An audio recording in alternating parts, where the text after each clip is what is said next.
عاقلی کاری با علی سیناست. این عقل فقط یک کمک کننده است. تکیه اساسی نقل است. عقل دلیل اصلا حدیث پیامبر صلی الله علیه و سلم است که از کعب روایت میکنند در سنن اربعه، در سنن ابو داود، سنن امام نسائی، سنن ترمذی و سنن ابن ماجه، یعنی اصحاب سنن روایت میکنند که رسول خدا صلی الله علیه و سلم فرمود عن الغلام شاطان و عن الجاریه شاه ولا یضرک اذکرانم کن عن اناس. برای پسرک دو گوسپنده، برای دختر یک تا ضرر نداره، اما گوسپندا نرن یا ماده فرق نداره، نرشم میشه و مادهشم میشه. دلیل اساسی در شریعت همین است. بسیاری‌ها می‌خواهند که سلامتی خود را برقرار نموده حجامه گیرند، ولی جای مناسب و باورناک ندارند. برای شما یک شانس بسیار خوب را پیشنهاد می‌سازیم. اکوی بختیار در نزد بازار صداباد آفیس حجامه خود را گشودند و اگر شما می‌خواهید که سلامتی خود را برقرار سازید، به این رقم‌ها زنگ زنید. حجامه به صد درد شما دوام می‌بخشد. دلیل اساسی در شریعت همین است. یعنی پیغمبر خدا گفته است عقل ما میگیره نمیگیره بیچون و چگونه ما هم را قبول داریم که این سنت پیامبر صلی الله علیه و سلم که حقی پسرک دو گوسپند است، حقی دختر یک تا. اگر علتش که چرا پیغمبر صلی الله علیه و سلم میگه یعنی بخوای نخوای خدای تعالی عقل که بوده است انسان را یه عقل بسیار کنجکاو میشه و آدم آرام نمیمونه. برای چی؟ چرا این خیلی چرا اون خیلی ولی همه کودککا بازیچه را میشکنن قهرمان میکنه هیت تیره حیف کردی حالا که همین شکستن بازیچه نشانه بیدار شدن شعور کودک است. این برای چی؟ ماما میگفته باشه برای چی چشموشا محکم میکنه وی میکنه بیام یک کویا درون شب ببینم چی داشته باشه گفته میشکنش ما جنجالشو میکنیم نباشه در اصل بگیری همون بیدار شوی و عقل شعوری هم کودک است. همین چون و چراها را برای صاحب علم شدن معرفت شدن بسیار لازم است مهم است. فقط یک نکته مهم است که در همین چون و چرا باید زیاد نبستیم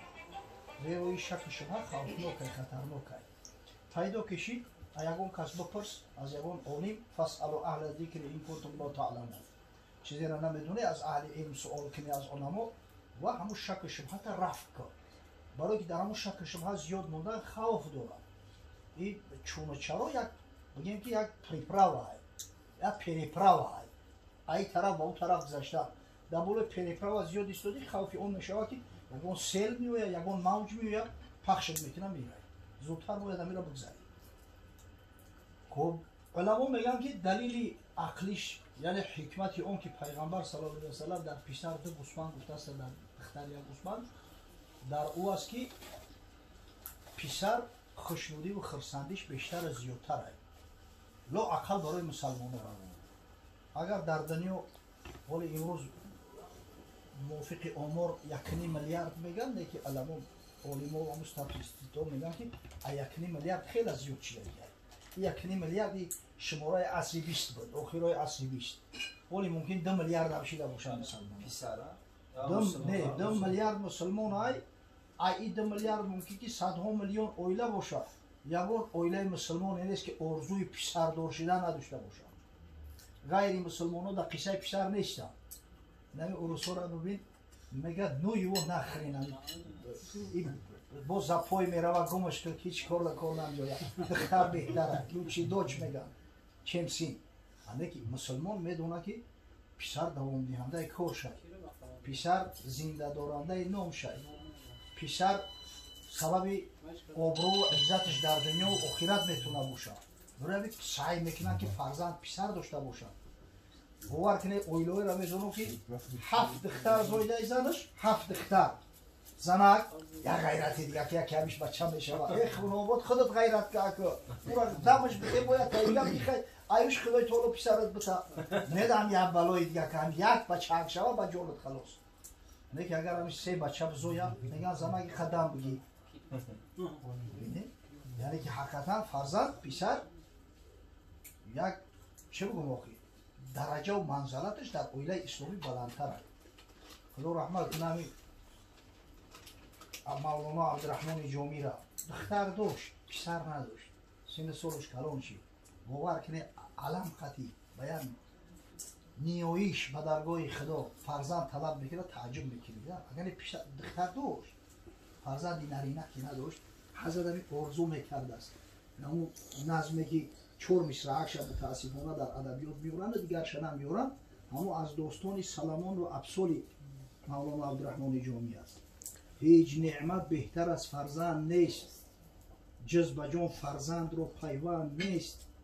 حاصل از فرزند گردد کام مرد زنده از فرزند باشد نام مرد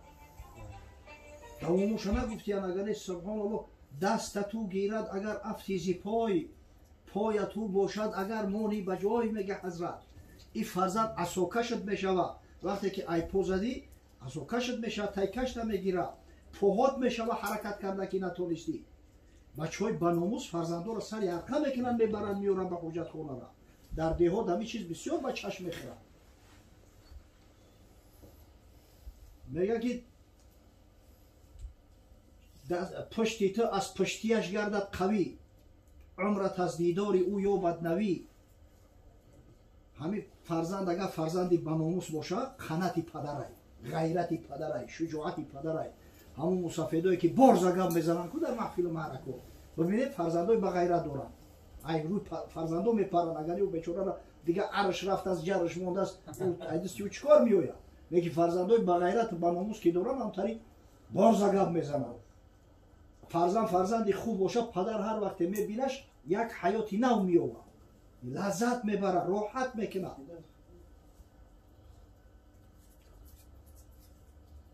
میگه دشمنت رو شیوه از وی شیون است خاصه گویی بحر قهری دشمن است میروی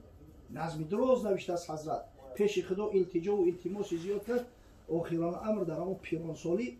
پروردگاری بزرگ براش یک فرزند عنایت کرد یک پسر دادش نامش همون ضیاءالدین یوسف ببینید با همین تولد همین فرزند برای همین بزرگ مردورا یک فایده و منفعتی برای مسلمانان میشود یک کتاب طالب علم میدونن حتی خوزی دیگر نمیدونن با فکر مقدر هم نمیتونن متاسفانه همین دروس نحوی و دیگر برمده است استا از بس که بسیار مشکل های استا دیگر تعلیمش هم با فکر بین رفت خاصتا که حلقه های درسی حنفی را معن کردن کتابی از با نام شرح ملا اصلی او شرح ملا جامی های نامش فوائد الزیائیه فوائد الزیائیه برای پسرش نوشتگی های پسرچش 12 ساله بوده است همین ضیاءالدین یوسف کتاب کافیه میخونده است در پیش استاد یک مسئله که نفهمیده است این کافیهش همین گراماتیکای زبان عربی های سینتاکسیس میگم یک جا که نفهمیده است استاد سوال میکنه دو که استاد گیزله میشه دم نتبره اوتا تپرس میگه اوتا گپ زنه یوشه پیش پدرش اومد در تاری معیوز گفت که پدر استادم خیلی گفت همین بننگ ناموس حضرت شیش در یک هفته همین کتاب نوشته است کتابی را که باور کنه همون فیلولوگای عرب همش نمیفهمنش با درجه همین میگن که عموما در صرف نحوی زبان عربی شاید از این مرکبتر کاملتر همون کتاب نوشته شدگی نیست همین شرح مراجعه ما را و یا بزرگ میگه که کم از ازدی نمیدونیم شرح مولوی جامی که در هر نکته اش حیران شده 100 فوزیل نامی همین را برای پسرچکش نوشته است اونم چی پسری به دست سبحان الله در 12 سالگی تری کتاب شرحش بنویسن خیلی عالیم به دست ده یعنی مقصد از این سخنو چیه؟ با تولد پسر مسلمان زیادتر خرسان نشود این نعمتی بالاتر و بالاتره زیادتر که هسته برای همین دو گوسفند کشته باشد حکمت دومش پسر ختنه میکنن ختنه کردن برای پسرها را سنت هست دختره ختنه نمیشود در اسلام ختنه سنت است شعار دین است اما ختنه سور گفتن یک معرکه جداگونه ما نداریم ختنه سور پسر همین محفل عقیقه شد اینه انشالله عبدالله جان و احمد جان علاقه ختنه سور شده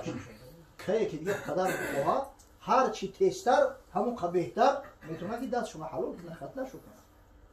حالا از بس که هم توی ختنه سور هم بگه موی سرگیران های ҳам говорабандонай чандин маҳфилу маърака барои писарча мешавад. барои писарча агар аз рӯи ҳикмат бигирем 2 мол кишта мешавад, барои духтара 1 та.